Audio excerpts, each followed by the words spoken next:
La Bible nous recommande de préserver notre cœur. Tout homme qui continue à regarder une femme de manière à éprouver une passion pour elle a déjà commis l'adultère avec elle dans son cœur. Matthieu 5, 28. Nourrir des pensées immorales, c'est d'une certaine manière être infidèle à son conjoint. Préservez votre cœur, nous dit Dieu. Proverbe 4, 23, Jérémie 17, 9. Il nous faut pour cela surveiller nos yeux. Matthieu 5, 29, 30. Suivez l'exemple de Job, un patriarche qui a fait une alliance avec ses yeux afin de ne jamais regarder une autre femme avec désir. Job 31, 1. Soyez résolus à ne jamais regarder de pornographie et soyez déterminés à ne développer aucun sentiment amoureux pour quelqu'un d'autre que votre conjoint.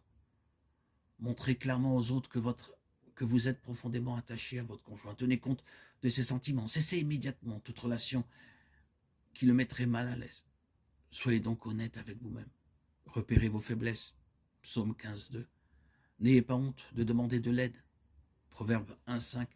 Si vous avez des pensées immorales, continuez de les combattre. Ne vous découragez pas.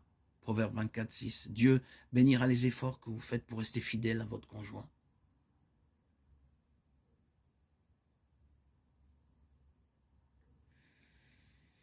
Ayez l'un pour l'autre un amour intense, parce que l'amour couvre une multitude de péchés.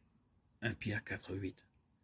Tandis que vous et votre conjoint commencez votre vie à deux, des problèmes apparaissent. Ils découlent peut-être de différences dans vos façons de penser, de ressentir les choses ou de concevoir la vie.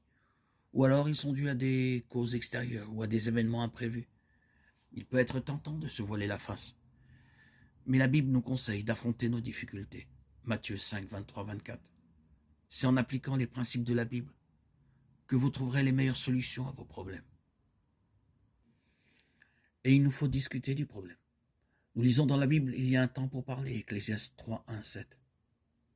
Prendre le temps de parler du problème avec votre conjoint. Expliquez-lui franchement ce que vous ressentez, ce que vous pensez de la question. Dites-lui toujours la vérité. Éphésiens 4, 25. Même si le sujet soulève des émotions très fortes, résistez à l'envie d'élever le ton.